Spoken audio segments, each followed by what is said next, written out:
It was the most deadly fire in modern US history. Both sides, to the left and the right, are on fire. Many people trying to escape simply couldn't. The choice would have been get out of the car and possibly burn, or stay in the car and possibly burn. Oh my God, they crossed. Oh my God.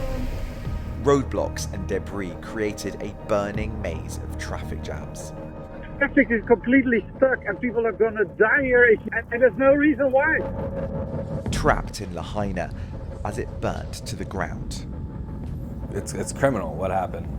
People lost their lives that wouldn't have lost their lives. And then why they did close the road, I think that's something a lot of people want to know. You know, better preparation, right? I mean, that's what everybody is pointing to. And who should take responsibility for that?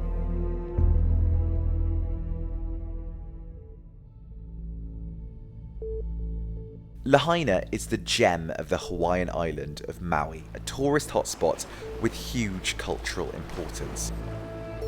This is the first kingdom of Hawaii. This is the gathering place. It's unfathomable. You can't even imagine a reality of Lahaina burning.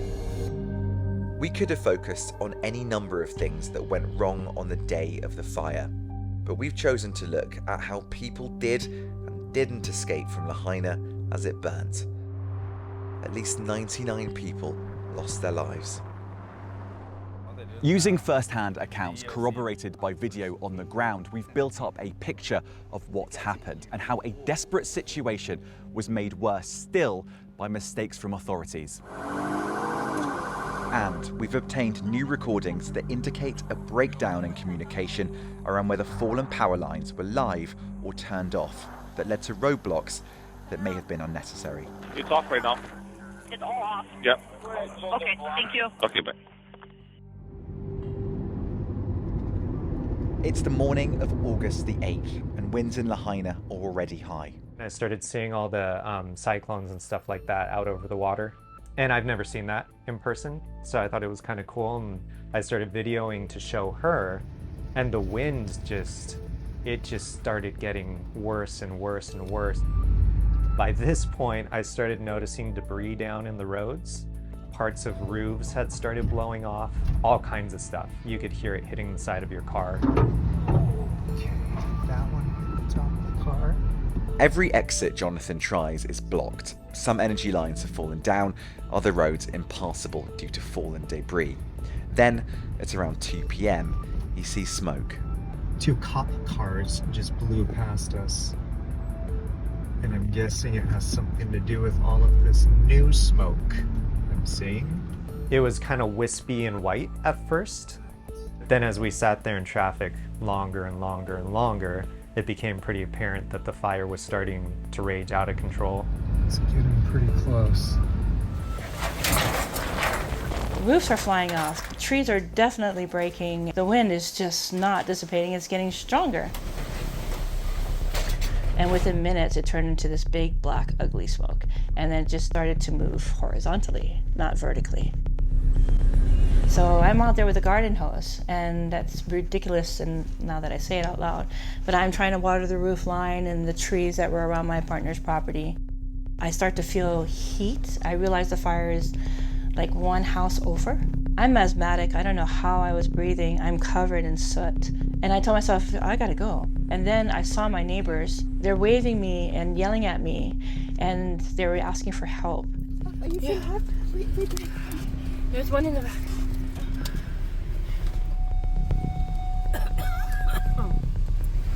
Oh my God. They crossed. Maui has an emergency siren system designed for tsunamis, hurricanes, and wildfires, but it was never activated. A separate controversy remains around that decision. The town's power had been turned off that morning, so many residents had no idea what was going on.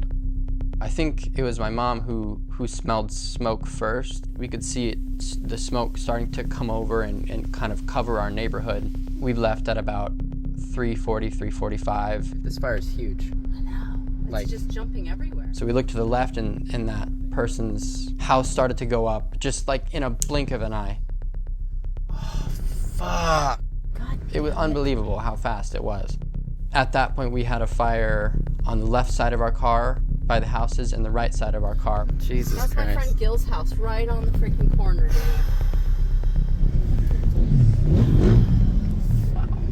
The smoke is so black, it looks like night. You had a car in front of you, now you don't even see it. Are we backing up? Are you serious? And there's no police or first responders or anybody directing you. Both Ui and Noah get to Lahaina Luna, a long road that dissects the town of Lahaina. From there, they're hoping to take one of two roads out, but the traffic is bumper to bumper. The first option is to go up the hill, away from the sea, to the bypass, a wide freeway with little around it that can burn. Up or down? I think up. I think up. That bypass, which is kind of like the main vein of getting in and out of Lahaina, it's the fastest way.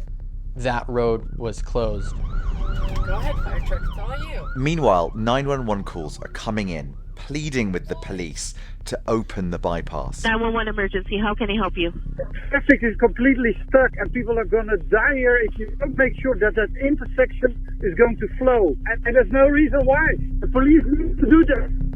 With the bypass closed, they both decide to go down Lahaina Luna towards the sea to this intersection. Here, they're hoping to take the highway, which will take them out of town in either direction. But when they get there, to their horror, they find the road has been closed by police. So it was going to go right, and then we couldn't. It was blocked off. They made you go right down into Lahaina town to Front Street, which was already a parking lot. Did you see them blocking it off? Yeah, there was an officer there going, you know, and just funneling everybody down Lahaina Luna Road into Lahaina town. Now we're out of it. We can see now. Okay. I can't believe that. It was Holy. like black. That was crazy. Noah and his family think they've managed to get out, but they too can't get onto the highway. Oh, the road's closed. Guess we go straight. New footage from the police, obtained by the BBC through a Freedom of Information request, shows how frustrated two officers were who were on Lahaina Luna with the roadblocks. Bro, I don't know what we're doing. Hey, slow down. There's a car right here. Shit, bro, we gotta tell Central. Central 30, we gotta get all these cars down Lahaina Luna Road. The fire is right next to the cars. Why are the cars not moving? Yeah, just stop traffic on both sides of the highway. What is he doing down there? We are guys in both lanes going down. It's burning next to the cars up there. We gotta go help these freaking guys down there because they don't know what they're doing.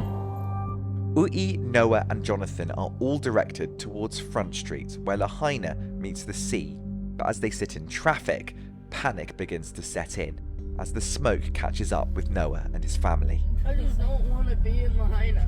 We don't either. We don't either. We're trying to go. Just to put it in perspective, it looked like it was nighttime.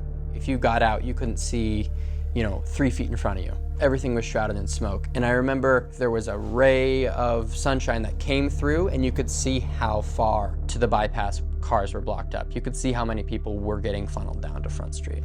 Oh my God. Because he's trying around.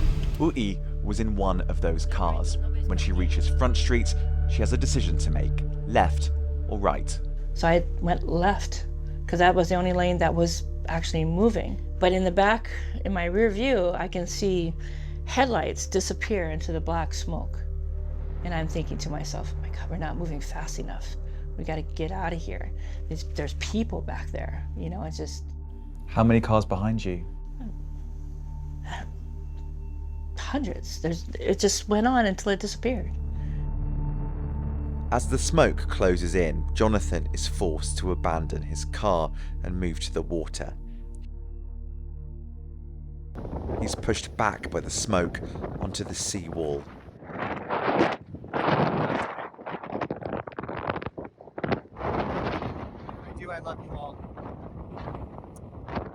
In a way, I feel like I was saying a goodbye, just in case. With no way out, stuck in a traffic jam, Noah and his family abandon their car and climb into the sea. Both sides, to the left and the right, are on fire. White smoke starting to come, which means the fire is starting to die out.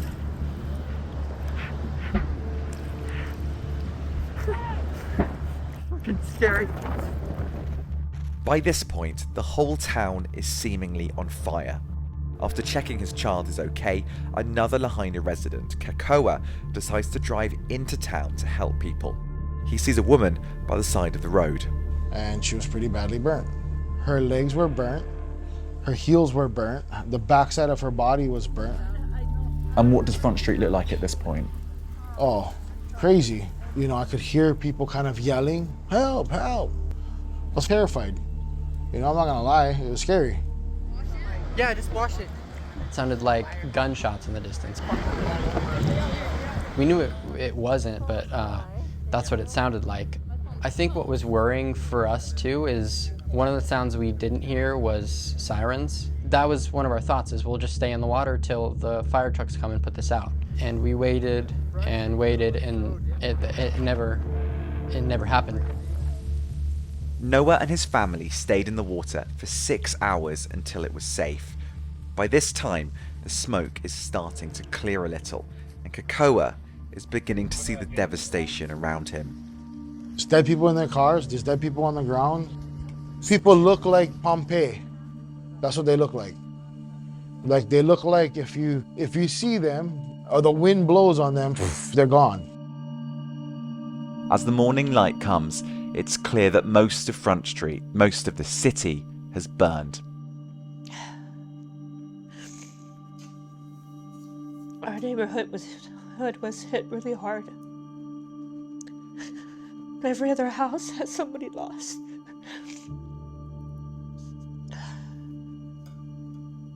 Some people go, "You're a hero for saving them. They would have been dead." And I'm like, I'm not a hero. Do you know how many people I passed, evidently? That I didn't know about, that I didn't check on? I had a neighbor. They're not there anymore. I had an auntie. She's not there anymore. So many things that should have happened that didn't happen.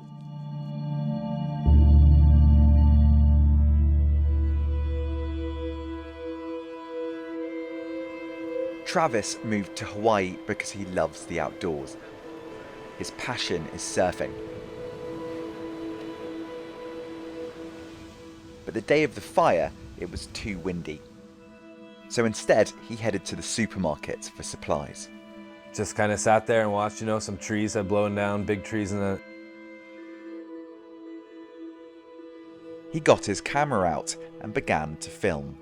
So when the power lines came down on the highway north, which is an evacuation route out of Lahaina to the north, the police came and they blocked the highway at Keawe Street. They had their cars as barricades, The main road out of Lahaina to the north is the highway. You can see it here. Travis is right next to it by the supermarket in this car park. But he films the highway closed for hours, blocked at this intersection by police at the height of the evacuation. There was 2 lanes of open traffic southbound, that could have been used for people to go north, and they wouldn't have had to trap people onto Front Street. Where are you guys going? Where are you going? Wait, stop, let him go. Police body cam footage shows how chaotic the situation was, how police tried to open up roads to get people out. But they also had another consideration, trying to protect people from being electrocuted. The footage also shows that some roads were blocked. If there is a down power line, that was live, we want to make sure that you didn't go over a down live power line. The local electricity provider, Hawaiian Electric, says it switched the power off at 6:40 a.m. and it was off all day.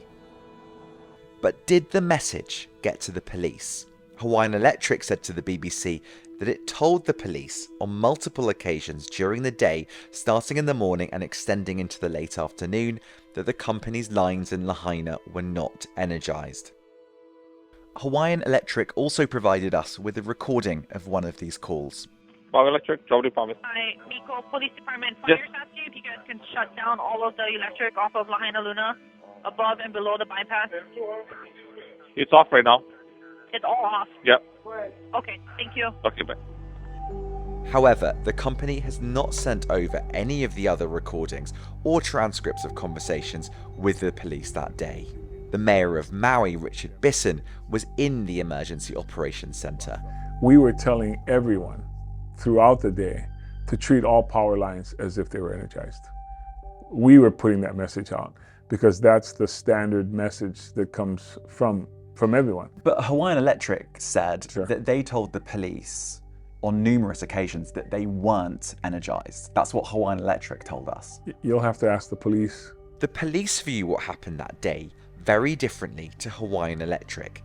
In a statement to the BBC, the police said that Hawaiian Electric did not proactively communicate to Maui's police department that all of its downed power lines in Lahaina were not energized.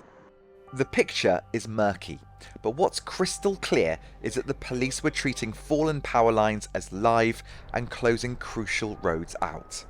But even though there was high-level confusion that day, the mayor says that these traffic decisions were made by local police. Were police getting given orders that might be old or out of step with what was actually happening on the ground?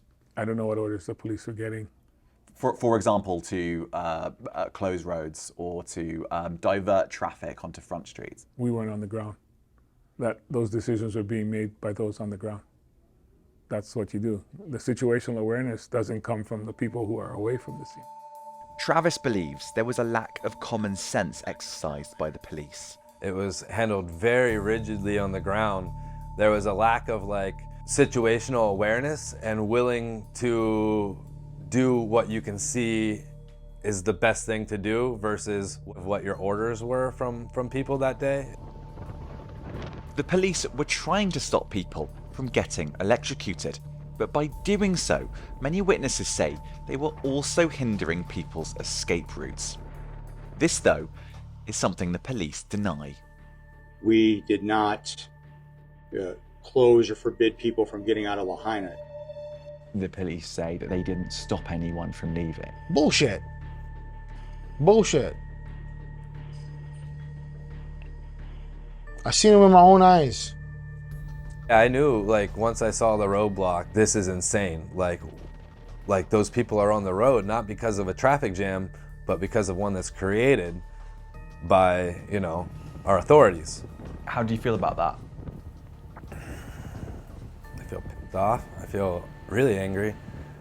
I feel like there's culpable negligence and it's criminal what happened.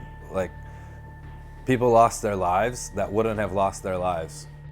The lack of an emergency warning, slow evacuation orders, and chaotic road closures all point to a lack of preparedness, something the mayor accepts.